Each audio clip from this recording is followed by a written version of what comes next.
Ow! Greetings, YouTube. This is DecKrash, better known as Brandon. Alright, today I just wanted to talk about something that was kind of on my mind a lot lately. Basically because I talked to you, James, about this, and I believe it's you, James 1978. Really interesting YouTuber, by the way. If you want to get in some pretty good philosophical discussions, I suggest you check out his channel. I'll leave a link down in the doobly-doo for you. But anyway, it was something that he had said about putting a particular type of demographic in a TV show or a book or work of fiction or whatnot, just to have them there to fill out a particular space, rather than having a particular type of a demographic in the story that serves a purpose to the story. And this got me remembering something that happened to me very recently. I had a friend of mine from college. She and I would get into a lot of discussions. She was a fellow anime fan, like me. And she is a self-professed asexual, and she seems to only prefer reading stories that, one, pass the Bechdel test, and I'll get to that in a moment, and two, have significant characters who are supposed to be GLBT characters. And I was asking her a while back to read some of the stories that I've written. I tend to really like feedback for the stuff that I'm working on, and also stories that I've already published. If you're interested in that, you can look at some of my other videos, or just, talk to me down below and ask me. I'll give you some links to my books, but shameless plug over with. What this got me thinking was, I didn't know what the Bechdel test was until I looked it up. Now, for the sake of brevity, let me go ahead to the Wikipedia article. Wikipedia isn't always the best, but with this little bit of thing, it actually does outline the Bechdel test pretty much in a nutshell. It says, what is now the Bechdel test was introduced in Alison Bechdel's comic strip Dykes to Watch Out For in a 1985 strip titled The Rule. An unnamed female character says that she only watches a movie if it satisfies the following requirements. 1, that it has to have at least 2 women in it. 2, who talk to each other. And 3, about something besides a man.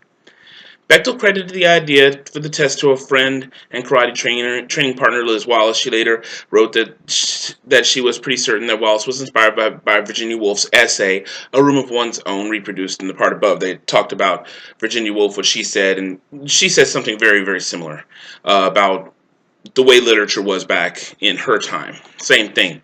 Didn't have a lot of literature showing 2 women as friends, and if they are, they're usually mothers or wives, and only seem to talk about things revolving around a man.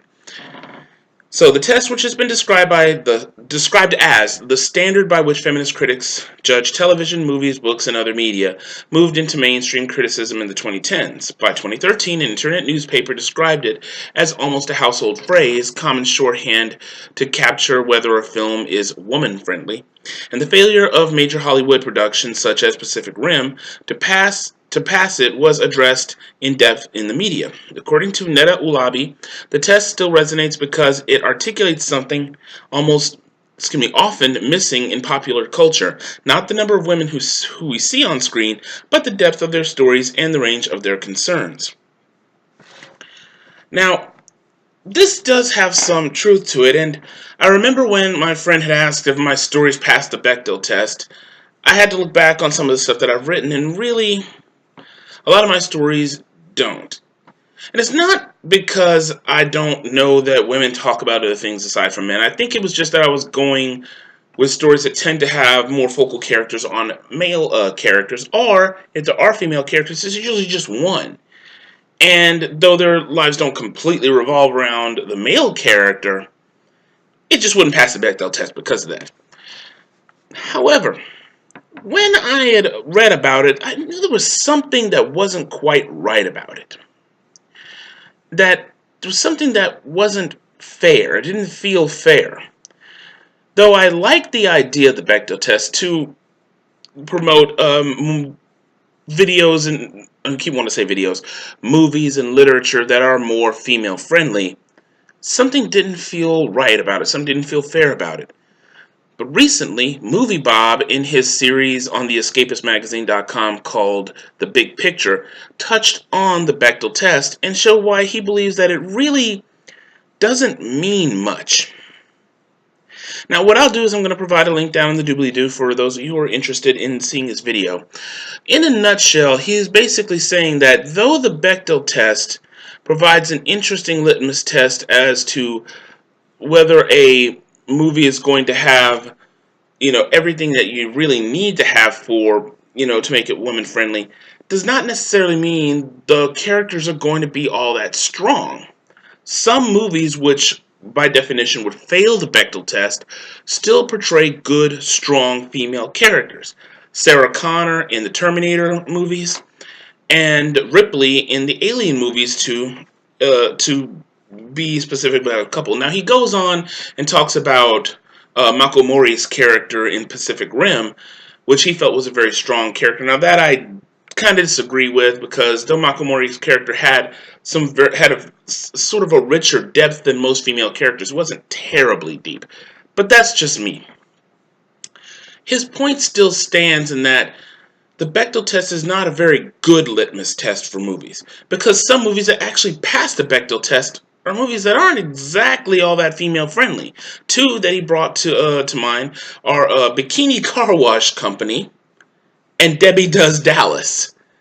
Both of which, well, one skirts the line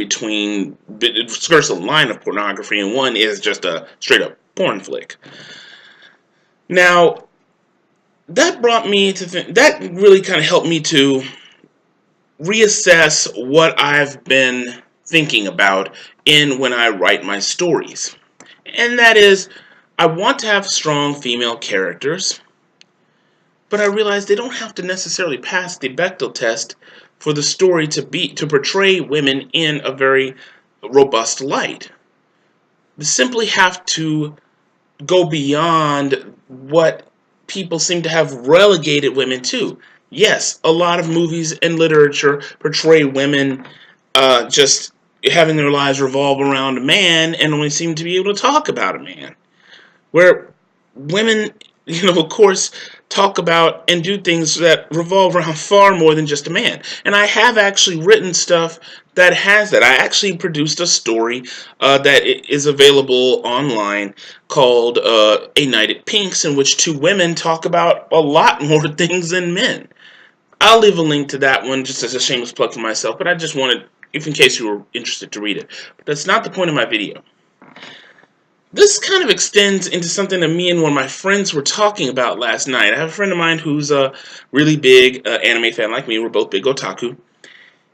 And we were watching an anime called Wizard Barristers, a fairly new one that's on Crunchyroll. And we looked at this while I was talking to him about the Bechdel test, and we realized this anime passes the Bechdel test with flying colors because the cast is mostly female. And they talk about a whole lot more than stuff than just stuff revolving around men. Their lives revolve around actually solving crimes involving people with magical powers, and then having to defend them in court. So it's a bit like Law and Order, but with magic users. But the point is that this anime passed the Bechdel test with flying colors, and yet was something that was very empowering for women. And that got us to thinking.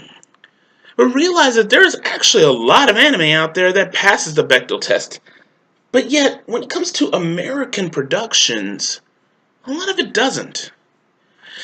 And that's also kind of interesting because I know that Japan is still kind of doing the gender equality issues thing even in a bigger way than the States.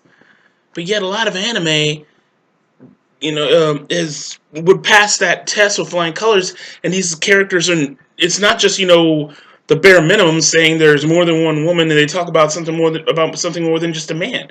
A lot of these stories center on a lot of female characters and their exploits and what they do. Anyone who's watched enough magical girl anime will find that out. I've compiled a list of several anime that from back in the past up to recently that would pass the Bechdel test with flying colors and are also considered good series. Well, some of them are. Cowboy Bebop, Azumanga Daioh, Last Exile, My Hime, Genshiken, Lucky Star, Emma, Hidamari Sketch, Negima, Kill la Kill, Wizard Barristers, Ichigo Marshmallow, Eureka 7, Toradora, Achikochi, Simoon Kashimashi, Strawberry Panic, and Neon Genesis Evangelion, to name a few. Now, I will admit that there's, with Simoon Kashimashi and Strawberry Panic, those are, well, Yuri anime, so that I think might be considered an exception to the rule. And Ichigo Marshmallow is about little girls, and they're not necessarily going to be talking about guys. But that still says they're girls in the story, and they talk about a lot more than just about guys. And then the other ones, of course, have women who do talk to each other about more than just guys. So I kind of wonder, and this is just something for everyone to think about, if this kind of thing can be done in anime so easily, why do we have such a hard time doing it as Americans?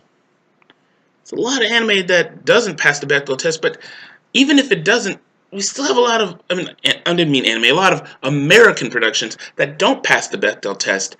And despite whether or not the Bechdel test is a really good litmus test, it at least is something to strive for, are yet to simply have much more robust female characters whose lives don't revolve around either a man or motherhood or being a wife or a girlfriend. Why is this so easily accomplished in a lot of the anime we see, and not that easily accomplished in American movie productions, TV shows? Well, actually, more TV shows do it than movies, and literature. At least that's what it seems like to me. And that was just something to think about. And I know it kind of jumped from one subject to the next, but this was just something that I knew it set my mind on an interesting little train. So I'd like to know what you all think. Leave your comments or questions down below in the discussion area. As always, keep it civil, and just let me know what you think. And I might even, if it sets me to thinking enough, I might even make a video about it. So let's go ahead and do that. And once again, everyone, thank you for watching. And as always, this is DecKrash, better known as Brandon. And as always, everyone, stay lucky and stay blessed. Take care.